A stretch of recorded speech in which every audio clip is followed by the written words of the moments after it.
Hopefully in the last couple of weeks, you've heard about the controversial Colorado bill that aimed to make misgendering someone a crime.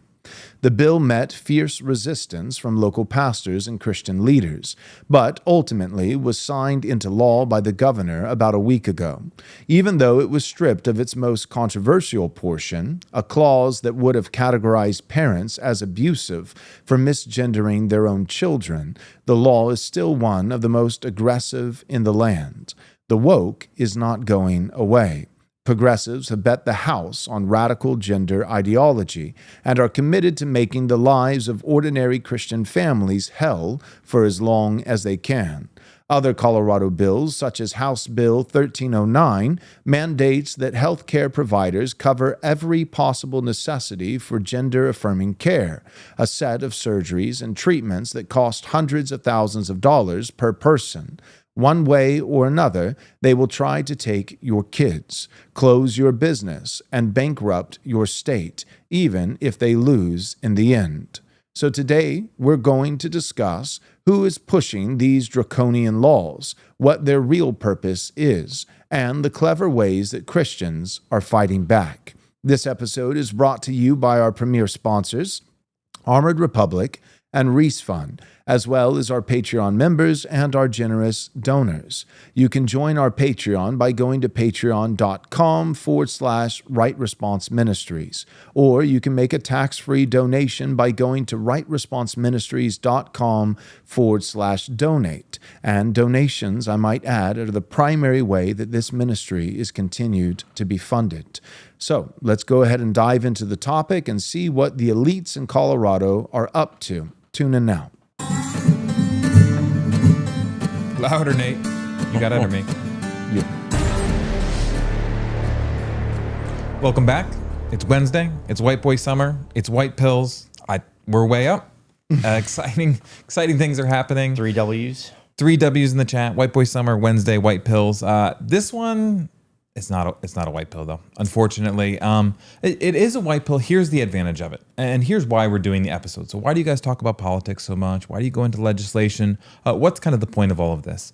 Well, the biggest voter blocks that we have are especially the conservative ones, and that's starting to change, but they're generally the older crowd. You're thinking older millennials, Gen X, and boomers. And there's a temptation when you think of someone that's maybe, say, 40, 50, 60 years old. They've been around politics for a little while. They remember the impeachment of Bill Clinton. Mm-hmm. They remember the Obama era. I mean, there was people like, this guy is the Antichrist. If you spell out his name this way, you get 666. So they've seen a lot of it. They've seen a lot of culture war stuff. They've seen the moral majority. And there definitely is a temptation to get jaded, to say, well, that's politics as usual, or there's always going to be the left and it's always going to be the right. But ultimately, at the end of the day, that's just politics. And in my life here on the ground, practically, I feel like it kind of looks the same now. Inflation, cost of housing, and most certainly the millions of people that clearly don't belong here. Those are starting to make a difference. But part of the reason to really focus on it and to really drive home is because these stories and these bills are what you, listener, need to use and need to be taking to other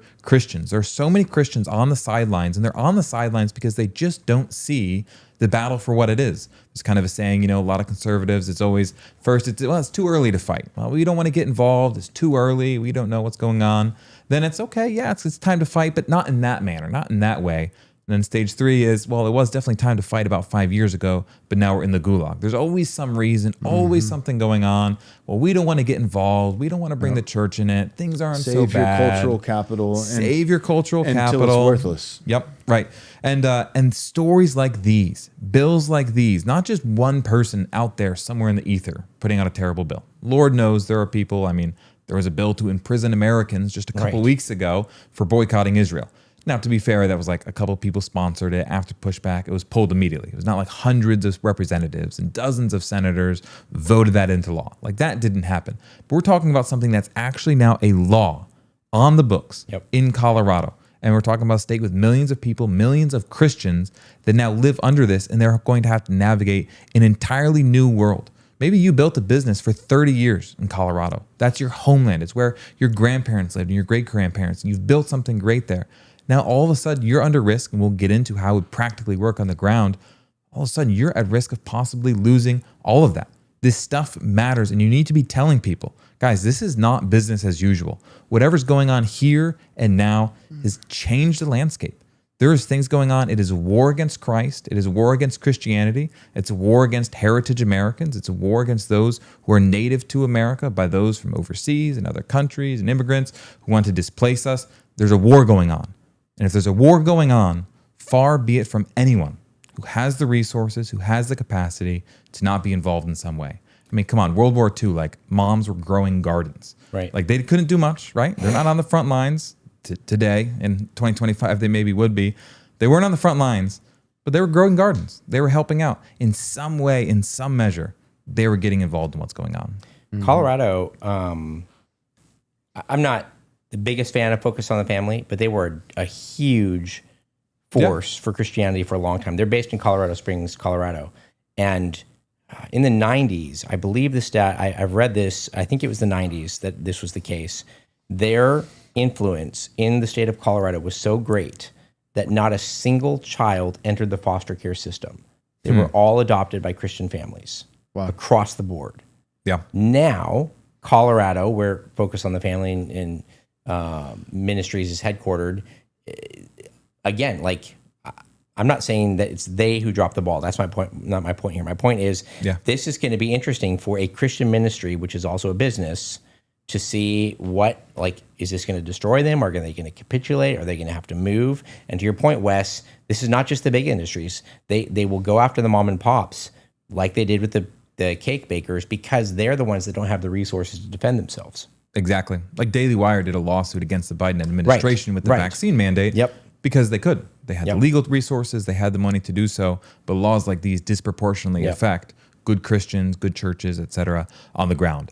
Some people are asking, how did Colorado get this way? And I think one inclination could be, well, when they legalized weed. So you legalized weed. This was 2014, I want to say. Then. Close to one of the first, I think the first state in the union. Because it was kind of a swing state for a while there. Yep, it was. Yep. And they legalized it, and so that became kind of the state where people went to get high.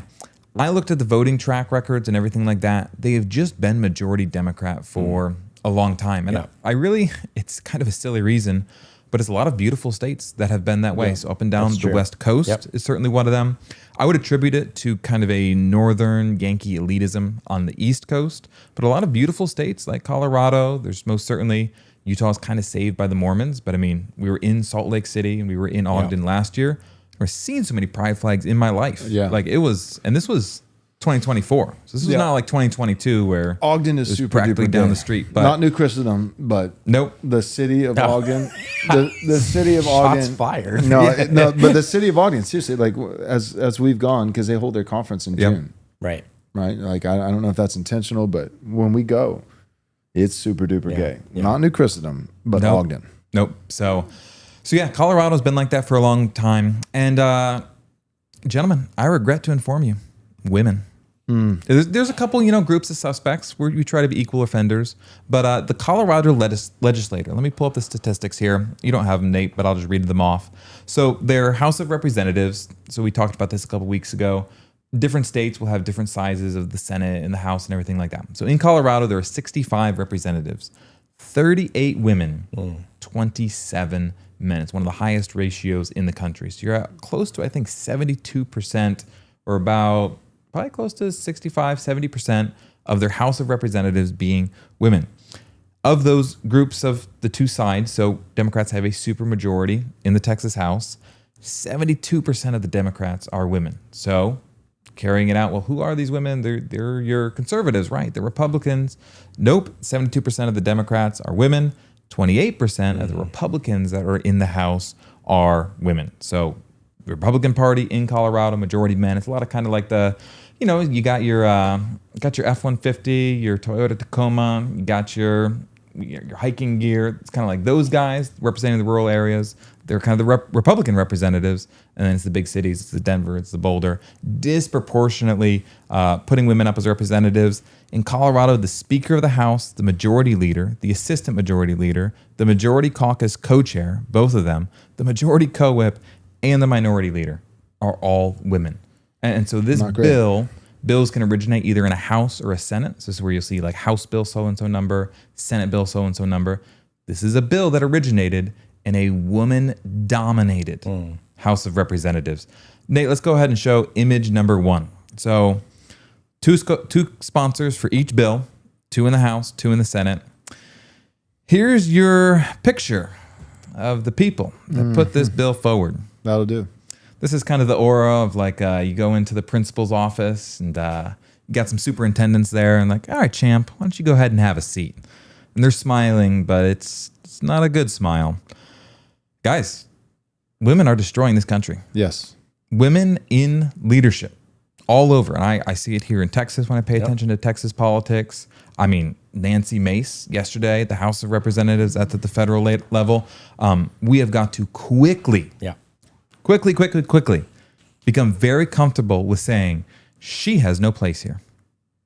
Yep. She should not be writing laws. She should not be the leader of the House. She should not be elected this position. And if you keep doing this, we will be destroyed. Families will be destroyed. The state itself, its budget, its services, its borders, its protections, its economy, they will be destroyed. It's either we keep putting women in office, keep promoting them, or we do that and we're going to lose, or on the other side, we stop doing that and we win. Like those are your 2 choices. Yeah. With those 4 individuals, how many cats do you think combined? The ownership, because I'm thinking how many cats and how many Subarus? I think, for sure the Subarus. But I think we could get into triple digits of cats on those 4. Just for the record, I'm a Subaru respecter. You are. Okay. I lived in the Northwest. There's nothing better in the snow. Just going to throw that out there. All right, we'll move right along. Joel and I are both just holding back. We'll just move right along. I don't own one in Texas, but if you're in snow, I'm just going to say it. Okay. It's the best. Fair enough. All right. Yeah, you're right. There is a theme of like definitely women in civil leadership, but also like beauty, like geographic, physical beauty, and liberals being attracted to it. And I think part of that is like conservatives have lost, the thread of, like we don't need to burn tires in the backyard to own the libs, like we can actually care about conserving, the environment and not doing it through stupid ways, but doing things that actually help. So part of it is, guys who are more conservative, not really appreciating, God's creation and beauty in the ways that we should. But then part of it also, I think, is that the liberal, I don't know, people get upset, but it's true. So I'll just say it. The liberal is going to hell, and most of them know it. If like when they'll screech into the void, online on X and stuff like that, and like you're the one who's going to hell, like Jesus was a socialist, and blah blah blah blah blah. But in their heart of hearts, when they lay their their head on their pillow at night, like their guilt condemns them. They know that they're not. They know that they don't have a right relationship with God, and so my point is, it makes sense that they would do everything they can to live in the most beautiful places on earth, because it's the only beauty they'll ever see. This life is, truly YOLO. Like this is the closest to heaven they'll ever come, so living in the mountains or living by the coast or, those kinds of things. And then also I would add to that, liberals, in terms of per capita, obviously you can find this exception here or that exception there, but on the whole, liberals don't have kids. And so they constantly have at their disposal a lower cost of living. They don't have children, dependents, and then also they can have 2 incomes, that like 2 men in a homosexual relationship, both having high, paid jobs, and they're less discriminated against, Right. So the woman can go in and take the job that, that a man applied for who's even more qualified, but she gets it instead because we live in a country that hates men, especially white men. Or 2 homosexuals can, talk about how gay they are and get a better job. It's like, I need a raise. Well, why? Your performance hasn't changed at work. Yes, but I'm super gay. And it's like, oh, well, why did you say so? I'm a member of a discriminated community. Yeah, we'll have a raise on your check next week. And so literally, there really are advantages, monetary advantage. Like you can have dual income because you don't have kids to take care of. You have lower expenses because you don't have kids to take care of. You get better jobs because you're a woman and we live in a world that hates men, or you're gay and we live in a world that worships gays. And so you actually can afford to live in some of these beautiful places that a lot of conservatives that have a wife that stays at home and 5 children cannot. So that's part of it. And then also you feel a sense of like, I must live in these beautiful places because I've got 80 years on God's green earth. And I know in my heart of hearts that as soon as that's done, I'm going to hell. And so, living in the Rockies is the closest to heaven I'll ever get. Amen. We got to hit this. This is great. We'll be talking about this for a minute. Joel, you want to read it? Yeah, Ben Huffstedler, super chat, $500. Let me just pause for a moment. There's your bar. All right, listen to me, chat. Listen to you. Mark me. Listen to me and listen to me good. These $2 super chats, guys. Ben Huffstedler is coming in with 500 strong. All right, so I want to see 5. No, I'm just kidding. Just kidding. We appreciate everyone's generosity. Off camera. Michael's like, let me get out of this. We appreciate everyone's generosity. $2, it means a lot, but I'm not going to lie, $500 is a lot. So Ben Huffstedler, incredibly generous. Thank you, brother. We really appreciate this. He says, it is important to communicate with your lawmakers so few reach out and express their thoughts to them. This is due to so few engaged in the daily happenings of their government from the town level all the way to the federal level. Engage, men. We are only ever one generation away from losing our freedom or what is left of it now. Stay strong, Right Response Ministries. Amen. Thanks, man. We really appreciate it. We have been talking about this a lot. Yeah, we have. People have got to get involved. And here's a tension. And we were just talking about this yesterday. You and I just had a meeting with 2 gentlemen about local politics and getting involved. Here's the tension. Guys, I recognize that the solution is probably not going to come through local politics. Like, just being perfectly honest, like right now, like we're going to take 50 years, we're going to gain ground here and gain ground there and put forward big bills and advocate for them. That's going to take forever. At some level, too, you also just run up against monetary problems. George Soros, like his foundation will continue. His son's carrying on his values. Like at a certain level, there are just roadblocks. And so we look at it, and I've had this thought, like, it's just impossible. Like, it's just so ingrained in us that, women should be in office and women should be Speaker of the House. That's ingrained in our culture. Going then backwards against that, maybe women shouldn't be. Same thing with pluralism. Hey, we're a Christian nation.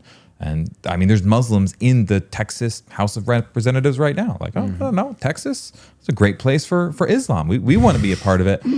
But here's the deal. So it doesn't look like there's any avenue to win there, but we can't abandon it. And it kind of sucks. Like it's kind of one of those things where it's like you're waiting for the Hail Mary or like the bottom of the 9th, Gandalf to come back, look for my coming at dawn on the 5th day.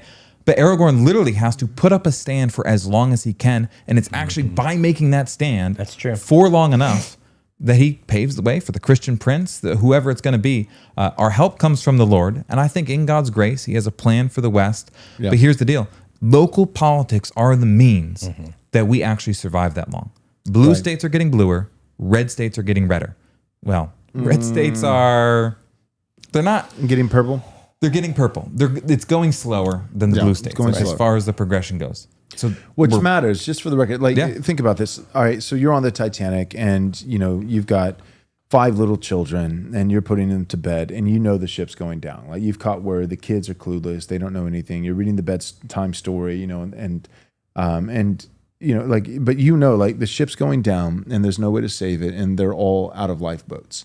I really do believe that there is an obligation to say, okay, the ship's going down and we're going to die, but I'm going to move to the portion of the ship that goes down last. And I'm going to bring my children with me. Like I'm going to try to prolong and protect my children for as long as I can. Even if it is, number one, we have the God factor, right? And so number one, behave like a Christian, believe like a Christian. God can win by many or by few. So number one, this scenario that I'm painting is not our scenario because we don't know that the West is going to fall. We don't know that. We don't know that. God has been exceedingly merciful, and He could continue to completely surprise us and shock us and give us mercy yet again. So number one, we don't know that the country's going down. But number two, what I was going to say is even if it was, then we have a duty to go down fighting, and especially for those of you who are fathers, moving to the side of the ship that goes down last to prolong the lives of your wives and children as long as you possibly can. So like, when I hear Christians say like, well, you know, the whole nation's getting more liberal, and so it really doesn't matter if I live in Colorado or if I live in, you know, Idaho. And I'm like, it kind of does actually matter. Like, especially when you think of it from this perspective. Like, let's say you have a child who's, you know, 8 years old. All right. And so in 10 years, they're going to be 18. Well, right now, while they're 8, you have a much stronger likelihood of losing that child, like actually losing them in a state like Minnesota, in a state like Colorado, in a state like California. Whereas even if Idaho or Utah or whatever, even, you know, Kansas, Oklahoma, even if it does go down eventually, it may not go down in the next 10 years. And all you need is 10 years for your children. So in the macro picture, God has to do something, or the whole country will be destroyed. That's certainly true. But thinking, you know, in the micro picture as a father and your fatherly obligations, 10 years can make the difference in you keeping your kids. Yep. So if you think like, well, this state's just 10 years behind the other state.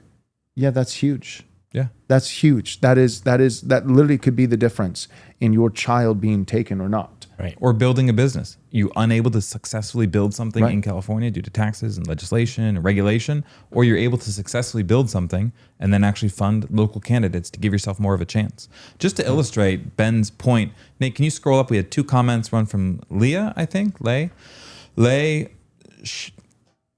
Michael, you're bilingual. Not that bilingual. I'm just going to say Lay. Shite. Oh, the last name. I think it's Lee Shite. All right. Lee Shite. Okay. Thanks for your comment. They said, we in my small town successfully managed to get a transgender town manager to resign. It was a very difficult battle. The commies were very active. There was one above that too. And this was Stryker. Nope. Yeah. Down a little more. Stryker said, longtime supporter, you guys should look up Illinois House Bill 2827. Homeschooling changes. We fought back with the most witness slips ever in Illinois history, and the bill was withdrawn. These are practical examples of people doing exactly what we're talking about. Like we can't tell you what bill is at this stage in Iowa, and this stage in Kansas, and this stage in Tennessee. What we can say, and what you need to be taking away from this, is there's for sure something going on in your state, if not locally, that you can be involved in. Step 1, find other people that agree with you on it, find your fight, and then do something. Is it like email? Like if you have too much social anxiety to write an email, you're not going to be in the fight. I don't know what to tell you, but start writing an email, make phone call, like those things. People are telling stories in the chat. Hey, this got withdrawn. My town now has a better manager. Hey, this bill that would have crushed homeschooling is actually no longer a thing. Right. Hey, property taxes here in Texas, this, that, and the other. The pushback on this Colorado bill, which we'll talk about in a minute, it got a provision pulled off of it because it was so controversial that it designated parents who misgender their children as abusive. Right. And that was pushback from pastors like Chase Davis, other guys in Colorado, Christians who said, we won't stand for that. And it is hard, and you don't win every battle. You can lobby a lawmaker. We did this in Texas with an abolition bill. They still killed the bill. So it's not a guaranteed fight like, oh, just get out there and we'll win. No, we have decades worth of work ahead of us, long hours. But like you said, Joel, it actually matters. Like even if all said and done, it's God's will that the West would go through a long stage of apostasy and destruction and all of these different things, better to have time to prepare and set your family up than just throw your hands up and say, what could we have done? Right. Amen. All right, let's go to our first commercial break and we'll be right back. What if your family's financial strategy was built on more than just numbers? What if it was built on Scripture? At Private Family Banking, we believe managing wealth is more than just good planning. It's a God-given privilege and responsibility. In Genesis and Deuteronomy, and all the way into the New Testament, God calls us to be fruitful, wise, and faithful with what He provides. We help Christian individuals, families, and small businesses grow, protect, and pass on wealth anchored in timeless biblical principles to the glory of God in the advancement of His kingdom. Schedule your free discovery call today at liberationeconomy.com.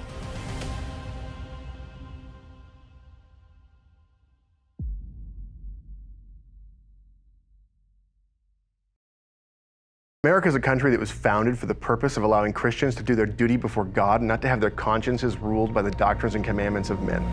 Reese Fund exists in order to see the 10 Commandments properly applied, not just as a plaque on the wall, but to actually be used in business as though they're commandments from God that we're supposed to obey. Our goal is to find businesses and to buy them and to build them up. We want to find manufacturing businesses and use them to make sure that we can maintain our capacity to do things here. Reese Fund, Christian capital, boldly deployed. Are you a Christian struggling to find companies that align with your values and beliefs? Well, then Squirrely Joe's has you covered for all your coffee needs. All of their coffee is hand-selected and roasted fresh every day by a family of fellow believers. Try them out and you'll savor exceptional coffee while knowing that your investment supports a company committed to following God's teachings and upholding truth and righteousness, ensuring that your hard-earned money contributes to the growth of God's kingdom. Stop giving your hard-earned dollars to pagans who support evil. Right Response listeners have access to an exclusive deal. Your first bag of coffee is free. All you have to do is cover the shipping. So head on over to squirrelyjoes.com/right response. Again, that's squirrelyjoes.com/right response to claim your first free bag of coffee today. All right, let's dive into this bill. I'm going to kind of unpack and show you guys how legislation works and kind of how it can start the slippery slope. Before we get into there, you notice I noted the 4 sponsors of the bill. So the 2 sponsors in the House, which were both women, and then the 2 individuals that sponsored it in the Senate. One was a man, one was a woman. And one was a man, one was a woman. 4 sponsors, but collectively they represent 127 cats. 127 cats. Can confirm. Well, let me read this quote from this senator. And this is it's blasphemous, but these are the people that are writing your laws because Christians have abdicated it. So this is Senator Chris Krueger in Senate remarks on May 7th. I am accountable to Almighty God because I'm standing up for equality. That's my decision one day. My decision's one day, and I will stand before him and be accountable. Well, this is what I believe. You ever see that movie Talladega Nights? And you see that section where they're talking at the dinner table and they're talking about who their favorite version of Jesus is?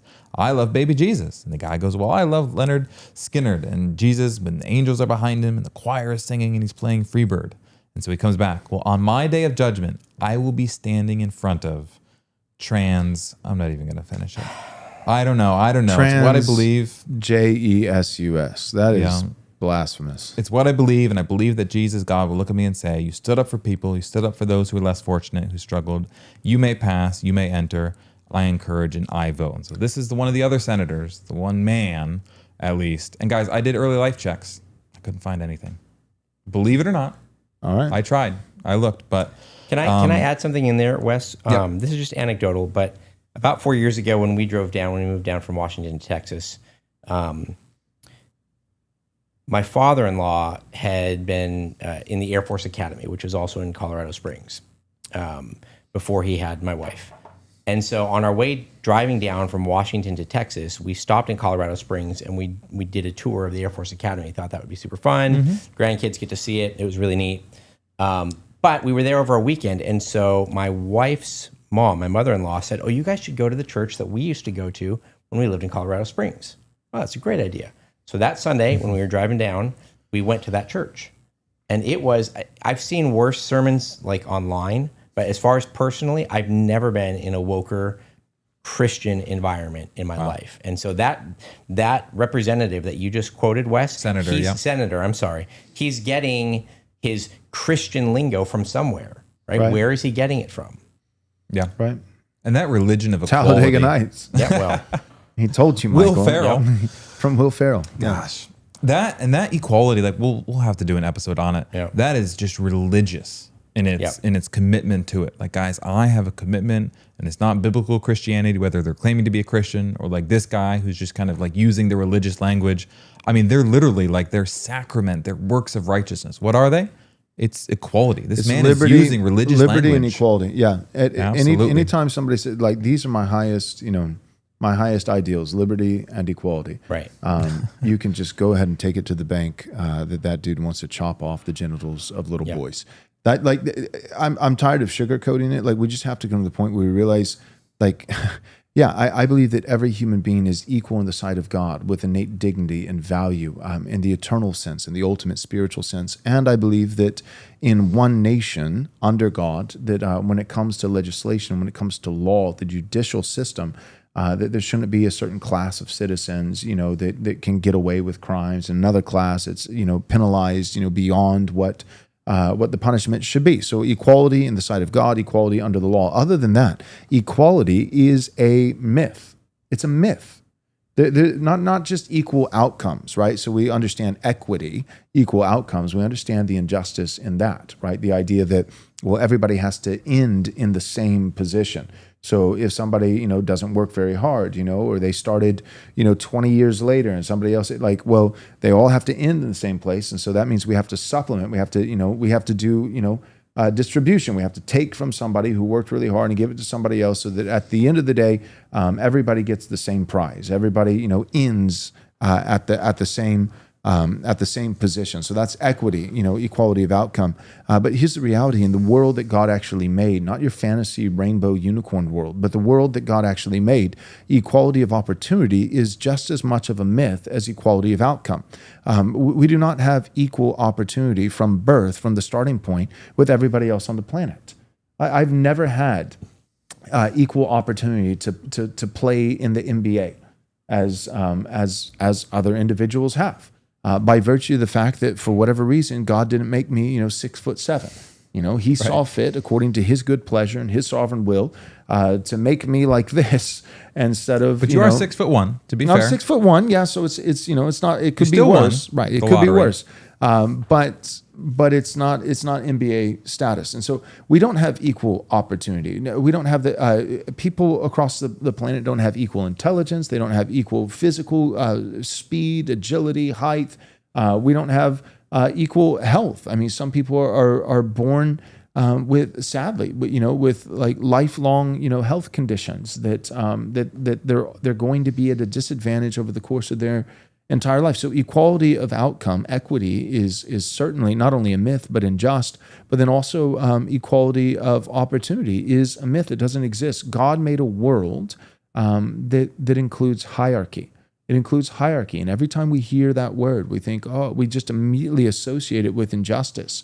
What makes hierarchy unjust is when those at the top are behaving in such a way that they're exploiting those below. When they're behaving in a way that is wicked, then that is unjust. But there's nothing unjust about God, the potter, he's the potter, reserving the right to make out of the same lump of clay.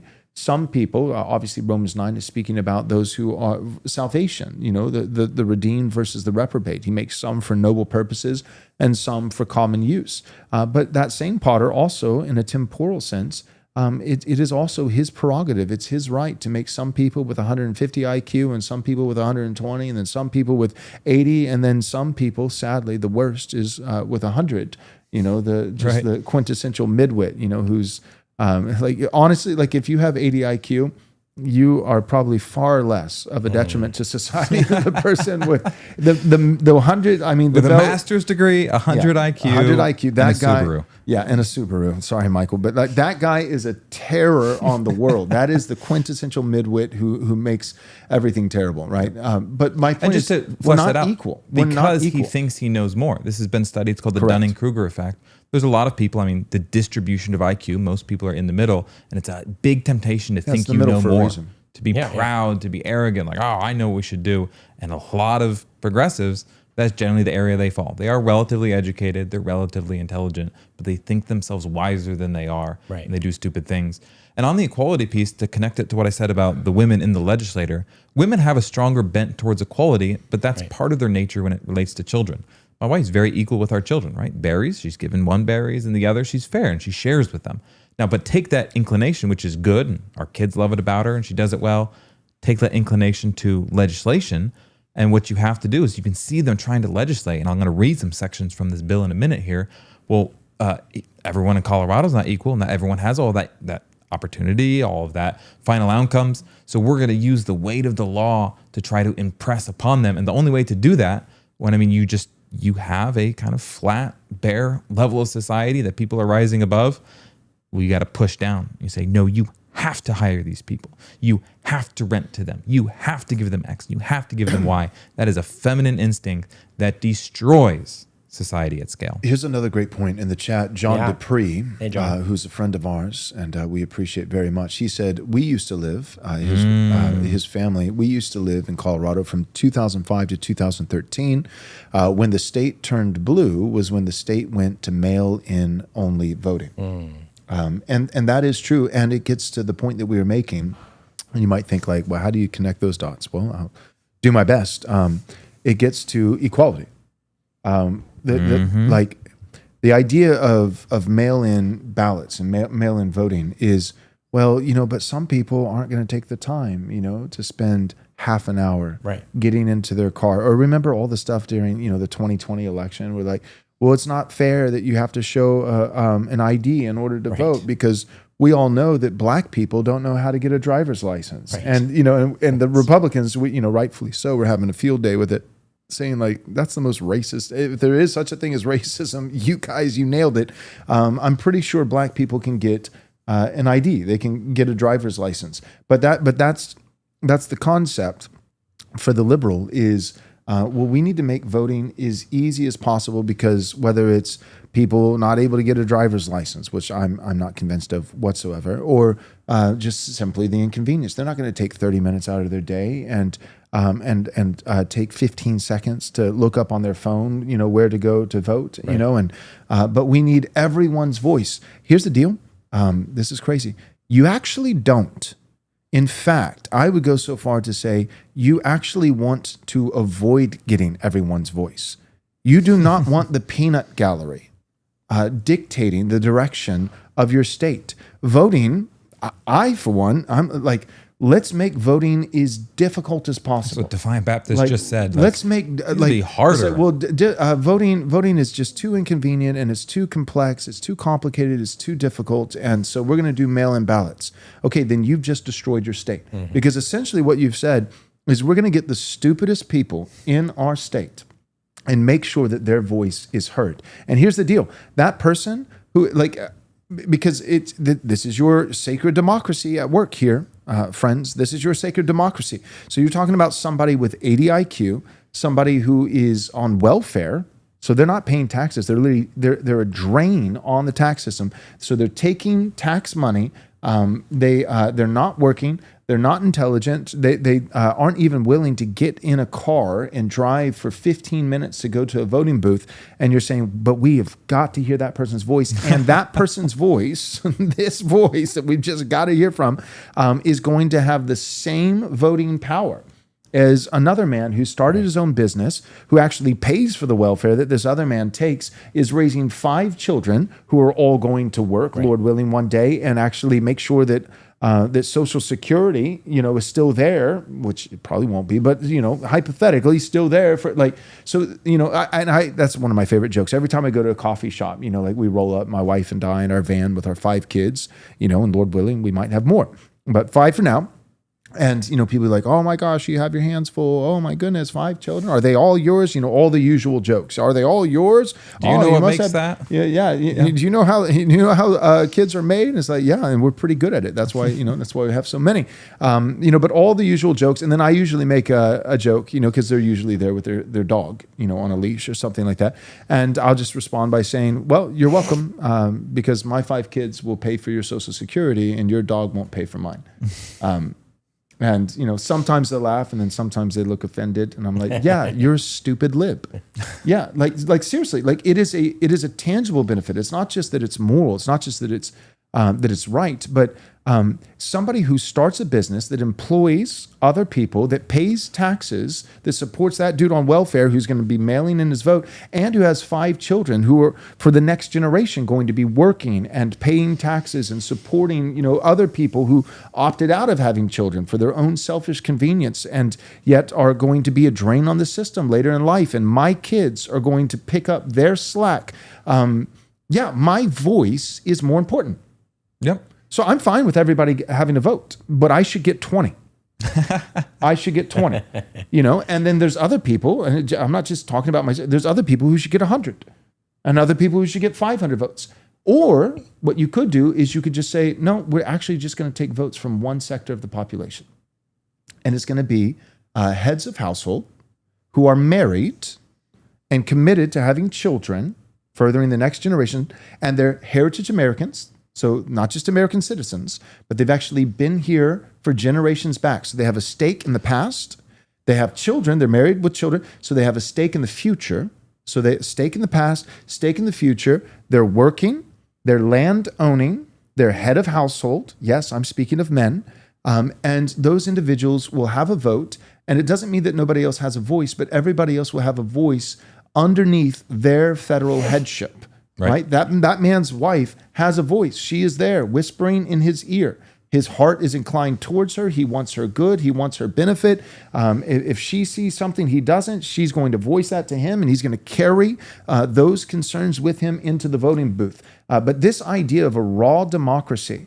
Joel, what you just said is incredibly un-American.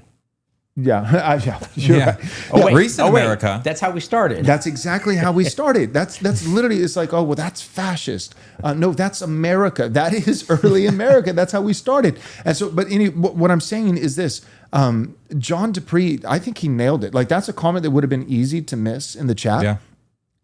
Because people think, oh, well, it's the weed, don't get me wrong, the weed doesn't help, right? So, the weed doesn't help, or the geography, the mountains we talked about, like maybe that's why it's going blue, because liberals, YOLO, they know they're going to hell, they only live once, so, might as well get as close to heaven as they'll ever be, and get to ski in the Rockies, as they deny Jesus Christ as Lord, over their 80 years of life. That's a decent explanation too. So I think liberals being attracted to beautiful states on the coast or Colorado with the Rockies, or the idea of the marijuana being made legal. I think Colorado was the first state to do it. Those are good explanations, but don't sleep on what John said. The mail-in ballot. If you want to tank a country, a state, a county, a district, then make sure that the most retarded people in that area get a voice. I've got a dumb dad joke for you. All right. It's the mail-in ballot and the mail-less ballot. Well, even Aristotle, long ago, he recognized one of the tensions with democracy is that a wide, lower, poorer class, if you give suffrage to all of them, you say all of you can vote, that they're always going to be inclined towards greater licentiousness and the taking of the wealth from those above them. Balancing who votes and who doesn't. Someone asked, well, should middle-class people like you guys not have a voice compared to upper class? It's always a tension. Society has always had to deal with how do we keep the working class and happy in a good way? How do we care for them? How do we protect them? But at the same time, not have them guillotining the rich, aka the French Revolution. That is the quintessential problem of statecraft. But expanding, so you're bottom of the triangle, you're 80%, you're uninformed, you're no college education, expanding it so all of them, people are knocking on their door, begging them, please fill out this ballot. We'll even tell you who you should vote for that will help you with your welfare and unemployment, this, that, or the other. That has been destructive for all of time. Aristotle knew it. The ancients knew it. The founders themselves were critical of raw democracy. Right. They knew it was a problem. The American founders, people just don't, they forget this. They had nothing good to say about democracy. So one, it's not American. Right. It's not American. A raw democracy is never what they had in mind. A constitutional representative republic is what they had in mind. And then two, don't sleep on this one. There's, it's like, well, the founders didn't like it. That's good enough. Well, if it's not good enough, here's another example. The Bible. Every example of democracy in the Bible is bad. Whether it's the people saying, give us a king, or whether it's the people, the crowd saying, crucify him. You want to see examples of democracy in Scripture? The crucifixion of Jesus. There's a great example of democracy. The people got their way. Yeah, you have a spineless politician who's up for re-election in that district, namely Pontius Pilate, and he wants to please the Jews in his region because he needs their constituency to be on his side. And then the elite Jews, the Pharisees and Sadducees and religious rulers, they're going down the line and bribing and whispering in the ears, say Barabbas, give us Barabbas, the murderer, the rapist, give us Barabbas, give him instead. And then Pilate says, okay, so I'm going to hand over Barabbas. I'm keeping Jesus, so he's still on trial. So what should his punishment be?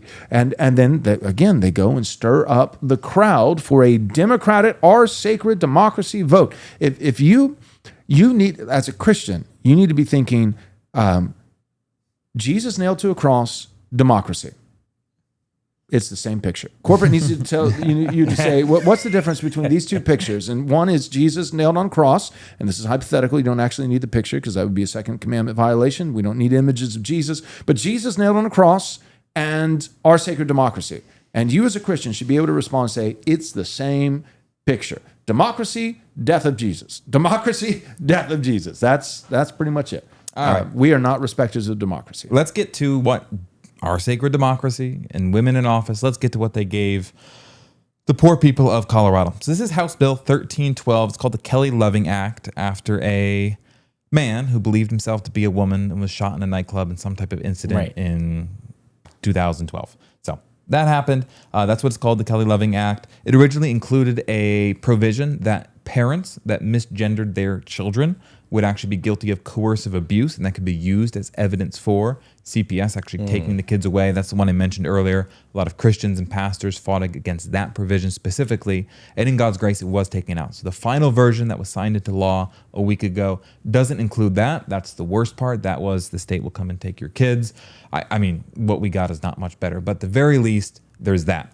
I'm going to call attention to a couple portions here. So there's a portion that deals with marriage licenses. There's a portion that deals with schools, how schools have to deal with this. We won't get into all the details of that. And then a final one on equal opportunity and discrimination. But the very first one, the state must. So we've had a couple instances, I forget which state it was, but for example, a woman was a clerk and the state said, you have to issue this marriage license. It was for a homosexual couple in this case. And she fought it. And she was like, no, I'm not going to do this. I'm not going to do this.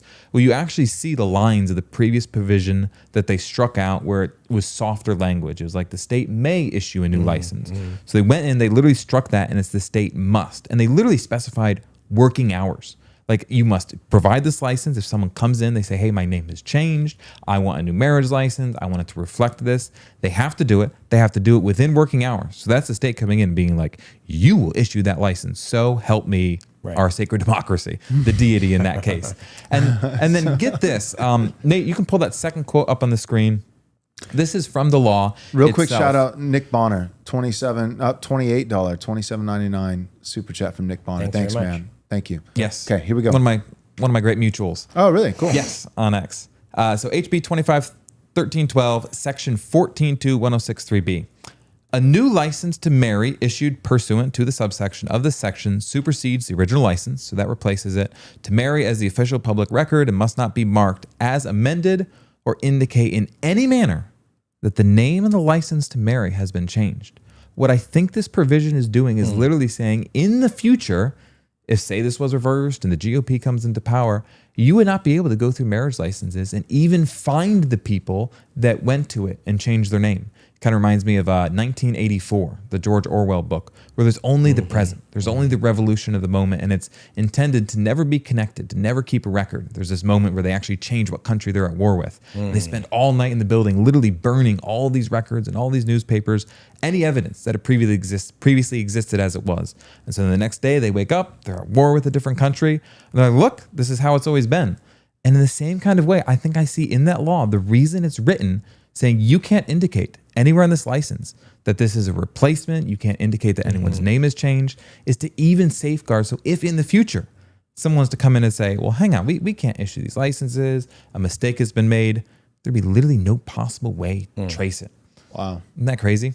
That's wicked. Let's go to our last commercial break and we'll keep looking at this bill. Running your business with purpose means looking beyond last month's numbers to next year's vision. Kaylee Smith offers CFO-level strategy scaled just for small businesses. At Midstate Accounting, she takes care of your compliance, bookkeeping, and tax returns while providing holistic advisory and fractional CFO services to help you steward your resources with a distinctly Christian perspective.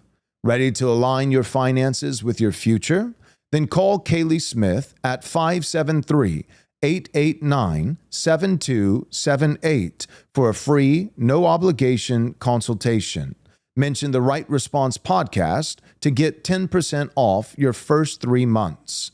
Prefer to explore online? Then you can visit midstateaccounting.net to learn more or schedule a call. Again, that's midstateaccounting.net. With Midstate Accounting, you'll plan for tomorrow while operating in faith today.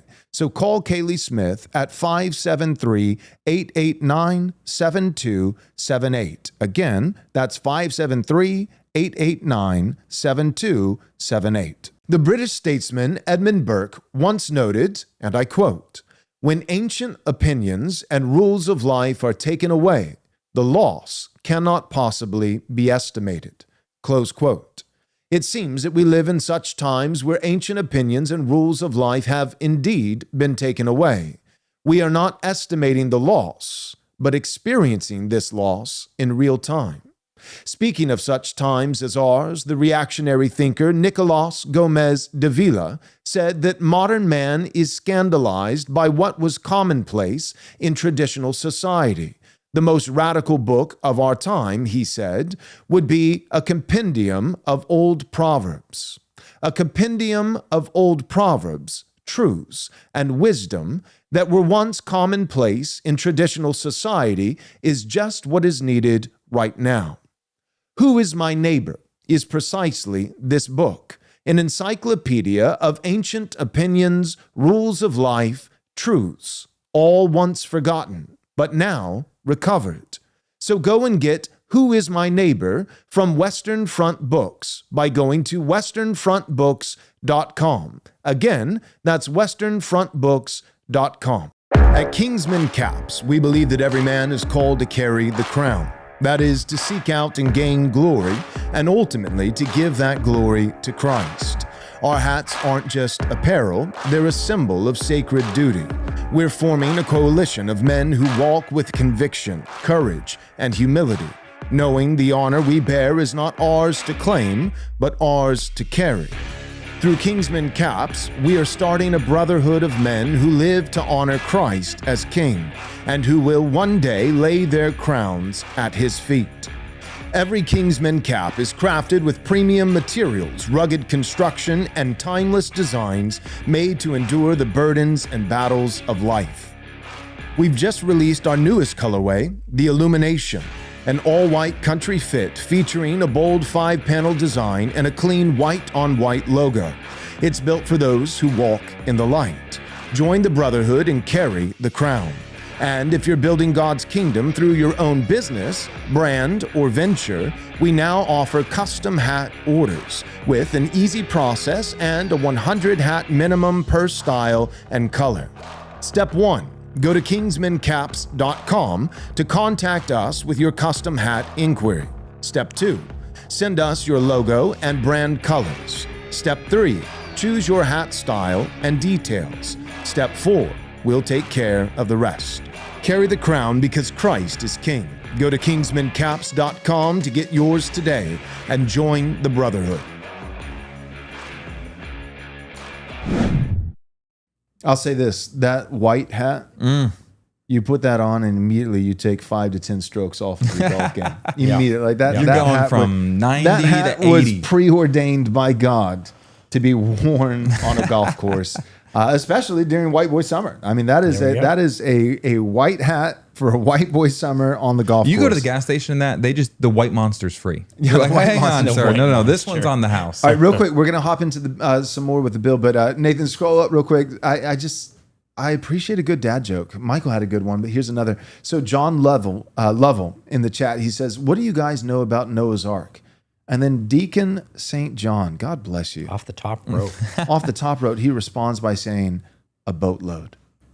What do you guys know about Noah's Ark? Yeah. A boatload. Yeah. I appreciate that. I love it. I just needed to call attention to it. It's not a super chat, but that's basically you want your comment to be addressed. There are 3 mechanisms. 1, $500 super chat from Ben Instantly Upton. addressed. Instantly addressed. Number 2, a good dad joke. Number 3, make Joel mad. If you're too much of an We found out antagonist, on Monday. then Muslim prayer. That's right. I will publicly call you out and try to humiliate you. So Yep. okay. Those are your options. Yep. Okay. So let's get to the crux of the bill. It's funny, and I'm going to get to it in a minute, but there was a image that went viral from Reddit of a website to report dead naming. So it put forward the idea that this bill bans all type of misgendering. So someone, they come into the store, you pass them on the street, you say, "Sorry, sir." They're like, "No, I want to be called ma'am." You say, my apologies, sir. I didn't mean any offense. Kind of implying that's something that would be illegal. This bill does not do that. What this bill does do, though, and I'm going to read it from this right here, is the bill introduces, and this has been signed into law, so this is the law of the land in Colorado. When you have protected categories, what belongs under those protected categories is a big deal. There's federal protected categories, that's sex, that's gender, or that's veteran status, disability, for instance. Well, what Colorado did with this bill is they introduced chosen name and how the individual chooses to be expressed as a protected category. So now when you think about what can't I violate? So some of the other ones that are protected are appearance, or it's same thing. It's sex, it's housing status, it's disability, it's all those different things. So it puts this new category in, and listen to what it says. The General Assembly finds and declares that each Coloradan has the right to access fair employment, housing opportunity, public accommodations, and advertising that is free from discrimination, regardless of their membership in a protected class, as those classes are listed in their sections. This prohibits discrimination based on these protected classes, ensures that every Coloradan has the ability to enjoy freedom from discrimination. And so in matters of employment and housing, those are the two big ones, it is now illegal to discriminate on someone. Say they come to you and say, hey, my pronouns are he. I forget how you even use these pronouns because I've never used them in my life. They say their pronouns are this. They, zer, they, them, bit bop. And you look at them and like you're obviously just a balding man. So you do that, and it's related to employing them. It's related to giving them housing. Colorado now has said that is illegal. And here's how practically this would work. Because you could say, well, that doesn't sound like a very big deal, right? So you're walking on the street, you're not going to get arrested by the cops, even in a classroom, like you say it. Like it doesn't sound like that much could necessarily happen. But here's how it could go. And this happened with, I think was in Colorado, the cake baking incident. You have a business or you have something like that. And these people, these wicked people, that their whole mission in life is to advance this ideology, advance gender mismatch, whatever it is. They could then target your business and they could apply for a job or apply to rent from you. Say you own a couple homes. Hey, you have some rentals and they apply to rent. Well, you don't rent to them, and maybe you did it because they're weird. Right. There is a weird dude. You don't feel safe around him. You have no desire to have him in your business. So you go ahead and you do that. Now he would have grounds and he could attempt to make the claim and come up and say, I applied for employment at Covenant Bible Church that had an open listing. I applied to rent the home from this individual who's a member here, and they didn't give it to me because of my gender identity. And we've talked about this with the Palantir episode, for example. I really don't actually think you'll see the day where Americans are being arrested for Facebook posts, right? For calling Caitlyn Jenner a man. I don't actually think that's going to happen. Same thing, anti-Semitism. But here's what you will be. You'll be out of jail, sure. You'll be unemployable. No one will rent to you. Your name will be mud. It'll follow you everywhere you go. Oh, you're free. Yeah, but I can't work and get a job with a meaningful salary. That's what's insidious about this bill. And there's always the Mott and Bailey. So someone could say, well, no, it's not meant to do that. It's just meant to prevent something egregious and abuses of it and long-standing harassment. Like if you're harassing someone again and again, using their gender identity that they don't want you to use. Yeah, but who's to ever say that it won't ever be applied in that way? Remember the Civil Rights Act? There was insisting that busing wouldn't be utilized to force the integration of school districts. All the advocates like, no, you're scared about nothing. We won't be doing busing. Guess what happened after the Civil Rights Act was passed to force integration? Busing. Again and again and again, legislatures will pass legislation and they'll tell you it's one thing, but practically speaking, it has in its scope allowances for other things, and those things are used to destroy Christians' businesses, destroy their churches, destroy their reputation, make them unemployable, but they can throw their hands up and say, hey, we didn't charge him. He didn't go to jail.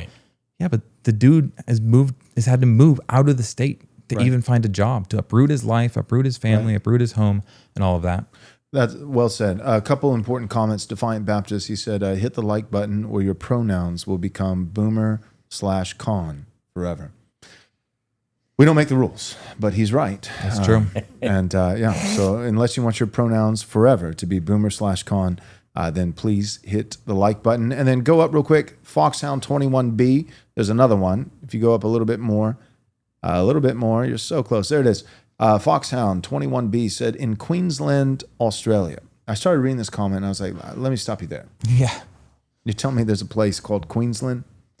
Like, whatever You tell you're me about this place to called Australia? Yeah, well, seriously, Australia, that's already bad enough. But you're telling me there's a Queensland in Australia. So whatever else you're about to say should come as no surprise. In Queensland, Australia, it is a workplace crime, even by a customer, to shop assistant across the counter to hurt people's feelings.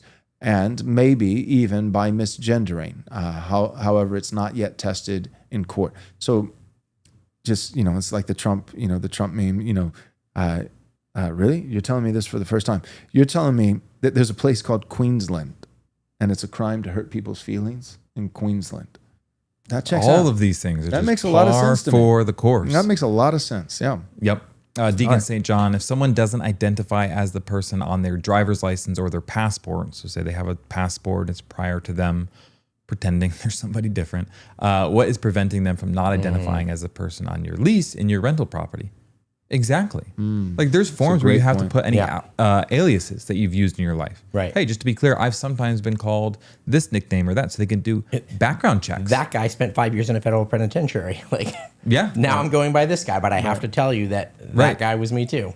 And that is what progressives are so good at. Yeah. They'll see, and women especially, they'll see what they perceive to be a problem, but they'll create a solution that unleashes 10 more problems. Like even if this was say it wasn't over something that we fundamentally disagree with, but it was just something of you can change your name at will, not related to gender identity. Even still, we have these laws for a reason. We have names for a reason. And this structure's been very helpful to us.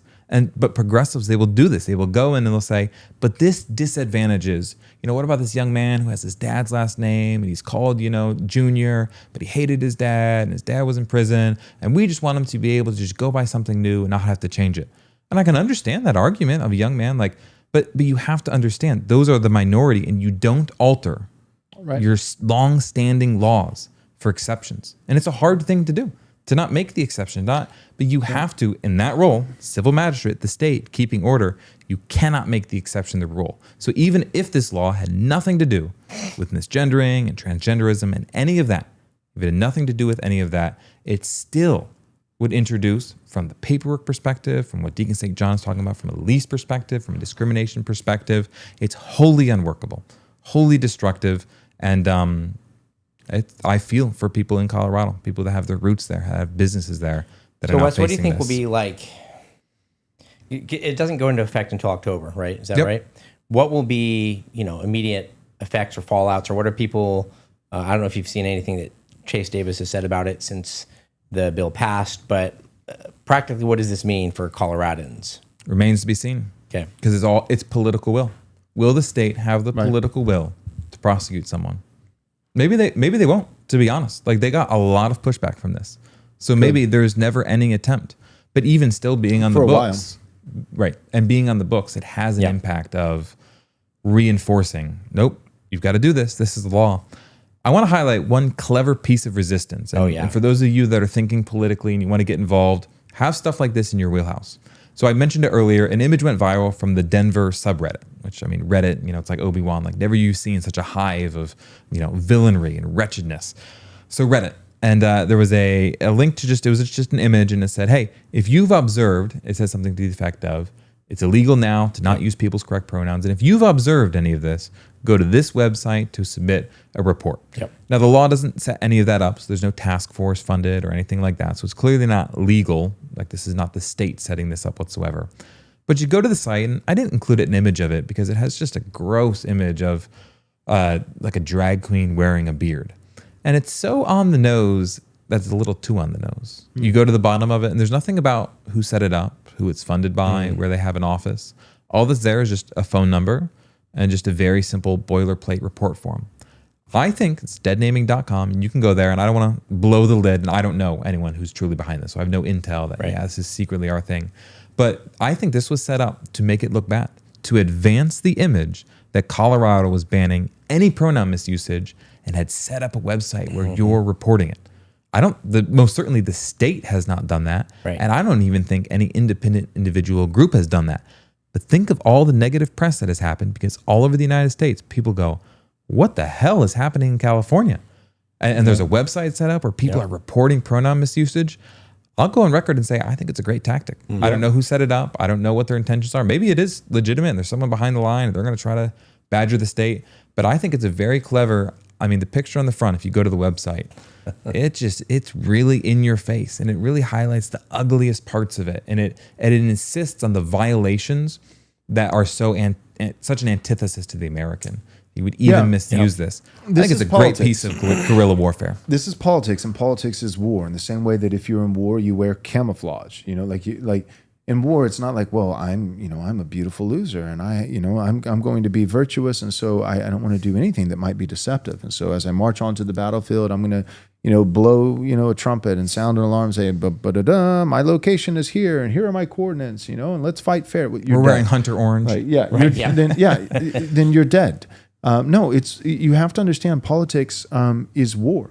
It is a war for the soul of our nation. That's what it is. And when you think of the left, this is exactly what they do, right? Mm-hmm. I mean, this is what the FBI has done. Yep. But I leftist FBI, tomato. I repeat myself, but the point is, how many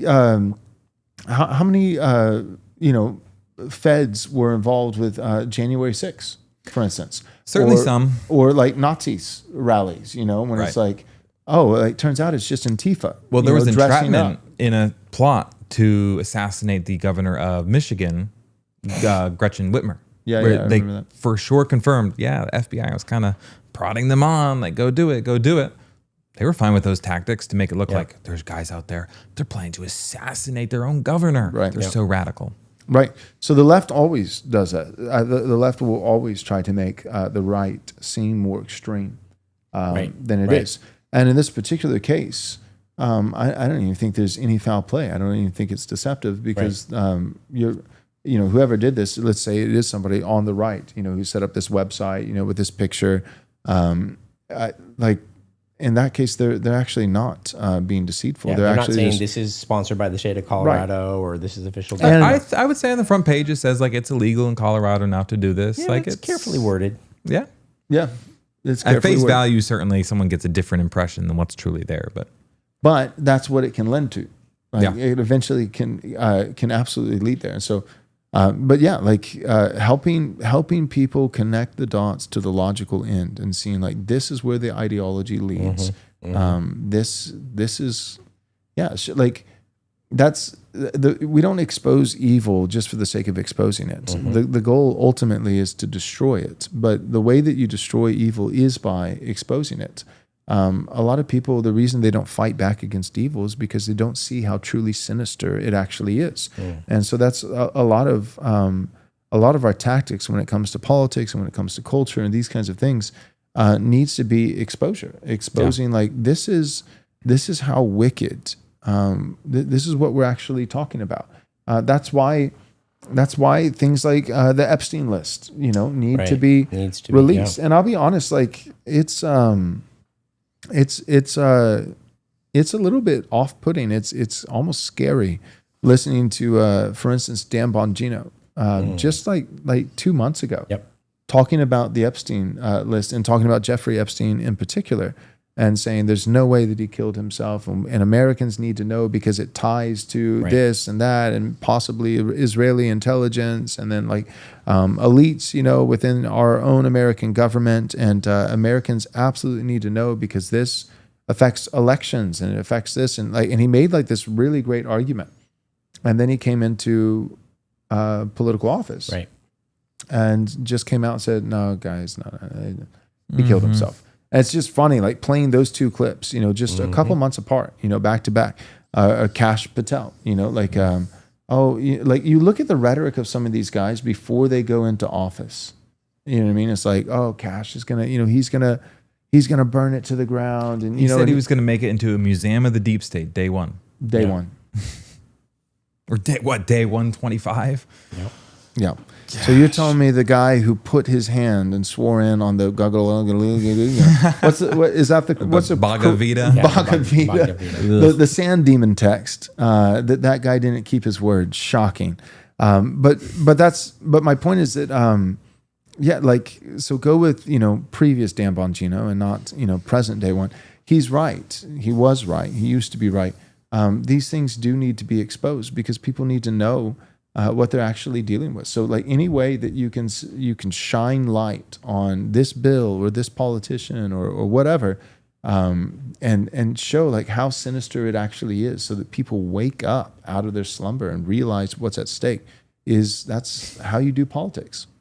Defiant Baptist. Defiant you Baptist. Can't trust your local sand demon. Who can you trust? That's a valid point. That's right. Defiant. It's like, guys, man. if you like, guys, He swore on the Bhagavad Gita. like, We're not going to take him but at his word. He's based, guys. He said he was going to go and destroy the left, you know? And so Bongino He was talking did about too, the American though. dream. Yeah. He's American as they come. Bongino did too, though. he was talking about the American dream for other countries. Yeah. He's like, and I will do whatever it takes to fight for your children. No, for the children of foreigners in other countries. And I'm Indian. the American dream and I'm to be theirs. swearing on a false religion text, and I'm not keeping my word. Shocking. There's a reason we said on Monday we are not conservatives because that framing that Kash group Patel, that's quintessential Ugh. conservative. There's your conservative. Yep. to bring it full circle. Guys, your grandfather, right? You're trying to kind of convince your parents, get them involved. Hey, mom, would love to see you. Hey, mom, dad, could you come out? Could you be active in this? Could you do some block walking? Yeah. Guys, your grandfather did not have the threat of his business being sued into oblivion Yep. because he called someone the wrong pronoun. Things are changing, and things are changing quickly. The left got wrecked in November, and they said, hang on, we can double down. All in. They have bet the house on this, Yep. and it's probably going to get uglier before it gets better. This is not the last hurrah, like Colorado, one final bill before we get swept out in November. No, Colorado will probably get more blue. California will probably get more blue. Yes. They're not backing off. They're not backing down. Right. And like I said in the cold open, they will do their best to make the Christian's life, the Christian family, to make it hell, to educate their children, to be successful, to go to church, Right. and ultimately for them to be economically viable. That's what you're up against. And you can sit in the back. You can go, oh, woe is me, or you can fight it. You can fight it locally. You can fight it politically. You can fight it by fleeing. You can fight it by leaving, not giving your tax dollars to the state of Colorado to turn around and bring the hammer down on you. So you can fight by leaving. You can fight politically. You can fight by being successful. There's many things to do. But you as the Christian, when we are saved, we are conscripted, enrolled into the army of God. You are called to warfare. This is one of the practical ways your warfare looks like as you have the means. Amen. And you do need to be aware, like what you were saying, like California will probably get bluer, Colorado will probably get bluer. The world is balkanizing right now. Yep. That is what's happening. And you probably need to be aware of that, and better sooner than later. You know, like if your kids are tiny tots, it's a lot easier to make a transition with younger children than older children when you're pulling them away from all their friends and those kinds of things. And so just being aware that, for the foreseeable future, I don't see, especially the quintessential bluest states in America, I don't see them getting better for the near term. And when I say near term, I'm talking like 10 years, 15 years, 20 years.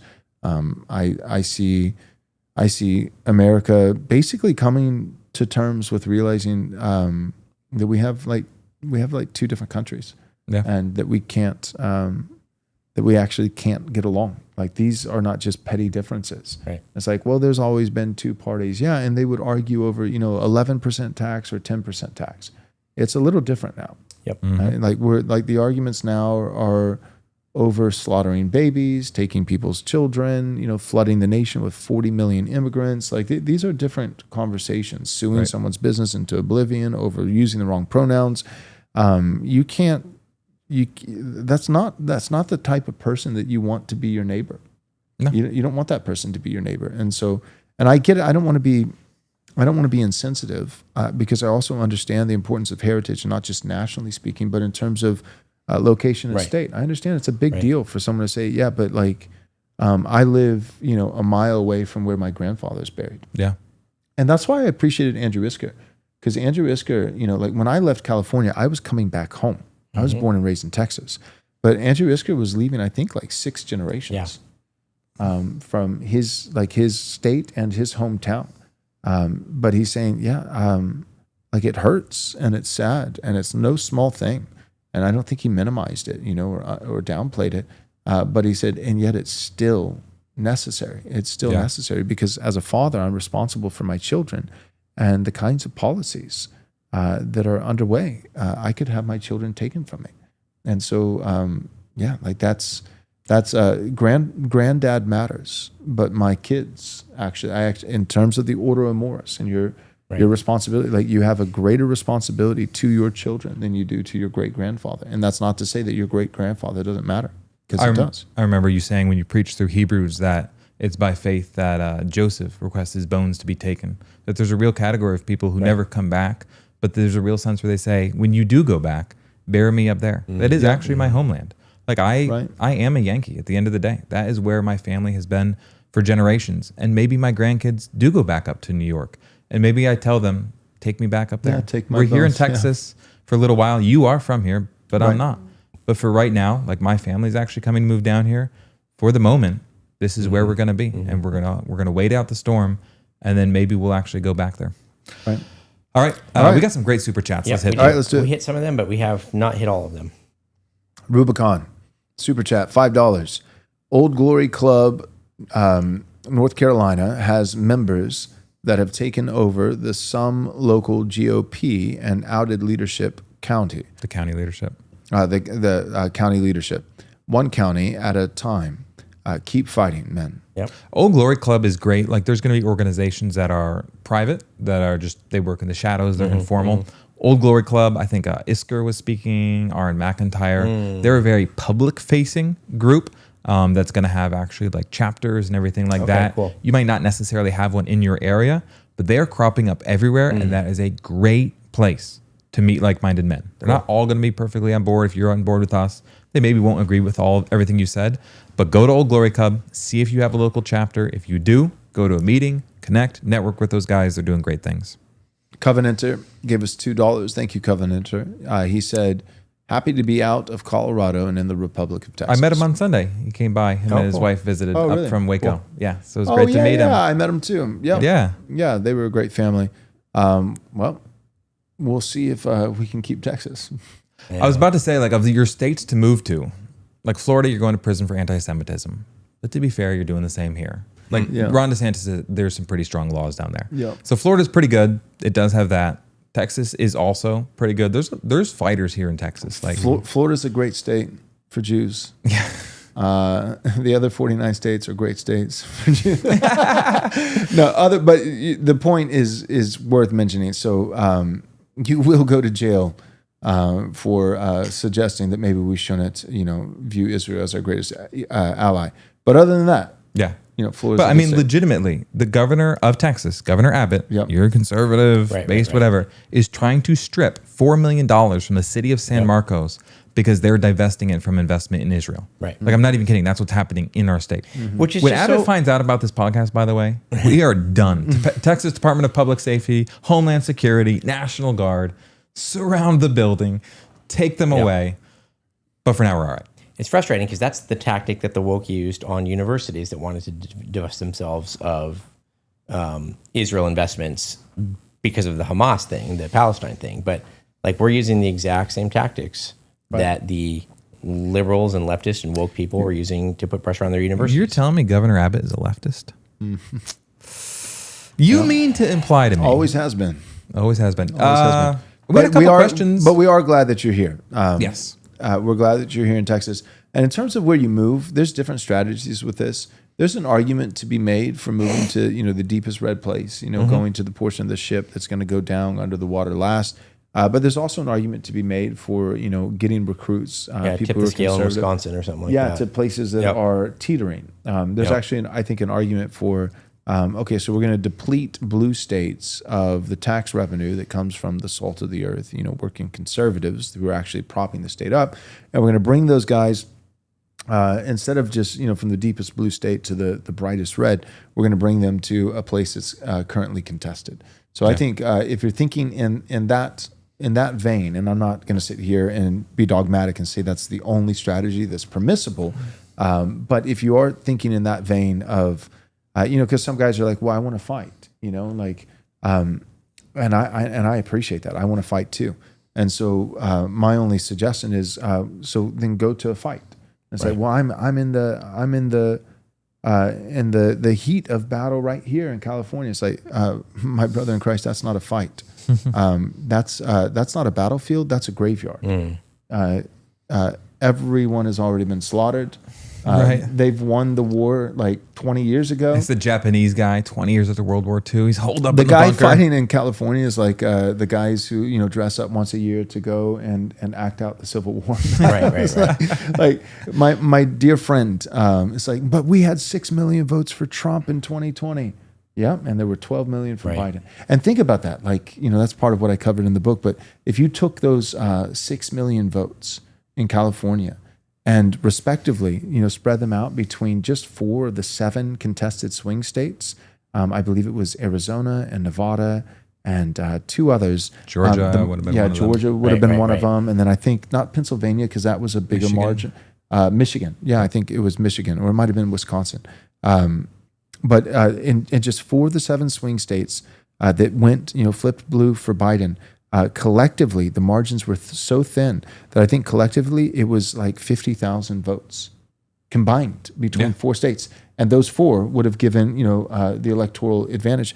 And so my point is, and God's sovereign. And like, I kind of feel like in some way, worked out better.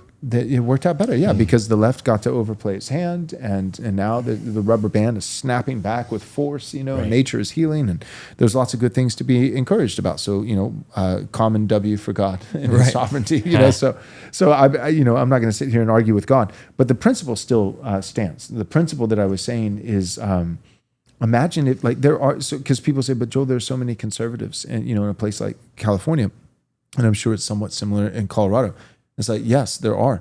And there's so many places and there's so many conservatives. And it's like saying like there are so many recruits over here touring the museum of, all the fallen soldiers, where they're already dead. They're on a beach trip more like. You think you're fighting. You're not fighting. You're literally visiting a graveyard of like it's a state that's already lost. And because there's so many conservatives, imagine what you could do. Like, imagine if half of those 6 million conservatives that voted for Trump in California moved to Texas. Right. It would be the reddest state. Like, I mean, it'd be over. Like, it'd be over. It's like, it'd be amazing, Yep. Or you could split them up. You don't even need them all here. You could go to Texas, and you could go to like 7 other states that are, kind of purple and on the edge. Just besiege your capitals. Yep. Run for office. It'd be incredible. You'd win the country. Yep. We have some questions that some people asked here since we got through all the super chats. Just that one. Here's one. Will doctors be prisoned for saying biological male cannot have a period? We're not there yet. One of the provisions in the law is public accommodations. And so someone could legally make the argument, I was not accommodated because I was not called by X, Y, and Z name. I mean, think about that. Like, you're a Christian doctor and someone comes in and like, I want gender affirming care.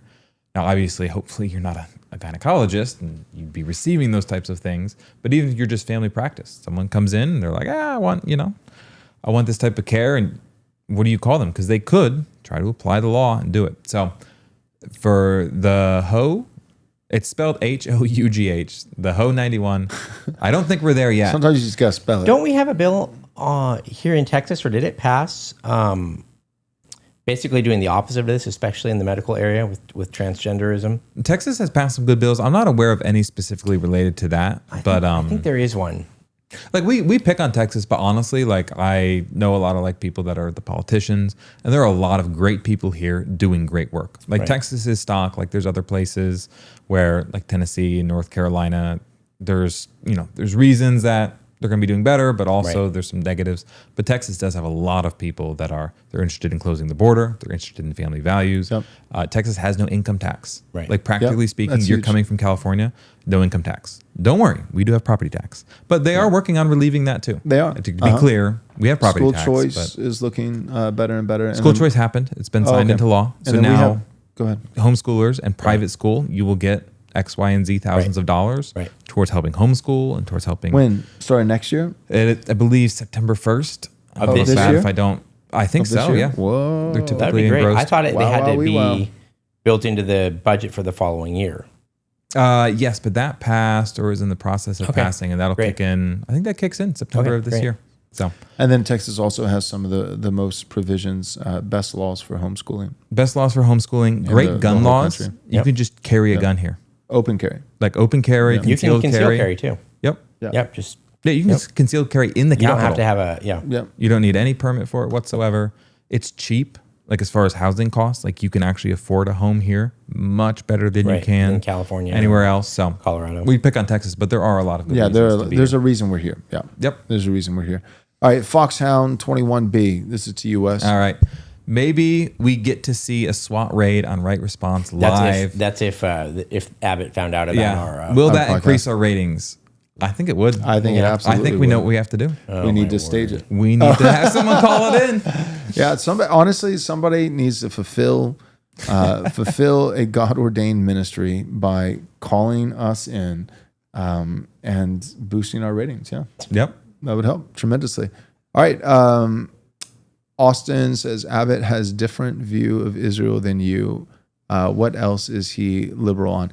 He doesn't just have a different view. The point that we're making is that He's legislating that view. he's legislating that view to the point The where legislator is legislating it at his direction. Yes. He's signing it into law. where if somebody's not pro-Israel, they're losing money. The state of Texas cannot do business with any contractor that boycotts Israel. So that means if you enter into a contract for public service or contract for construction, whatever it is, the state of Texas literally will not use your business if you boycott Israel. Yeah, that's crazy. And there's other things from COVID to others that he is super squishy on. He is not a leader. He's not. It's like, we stand with you, Greg. But Greg's not standing for us. Yeah, I just keep wanting him to stand for us. Greg, make the stand. Just take we a stand. need you to make. And he just won't do it. He will not do it. But he'll roll to the wall and wear the tiny hat. Yeah. You bet your bottom dollar. Yeah, they're he'll like, do we've that. never seen someone do it before. And he's like, I'll make it happen. Yeah, he's like, well, usually we walk to the wall. He's like, I'm rolling to the wall. Yep. All right. Well, that's it for today. We hope that you guys found this episode helpful. We wanted to shine a light. We've got friends and pastors and guys in not California, but Colorado who are doing their best. And so we wanted to do what we could do by simply exposure and making more people aware. So we hope that you found it helpful. Fight1312.com is a website that Say it they again. set up. Fight1312, fight1312.com. That's a great website to find pastors and others who are making a stand. Awesome. Thanks for tuning in, and we'll see you guys on Friday.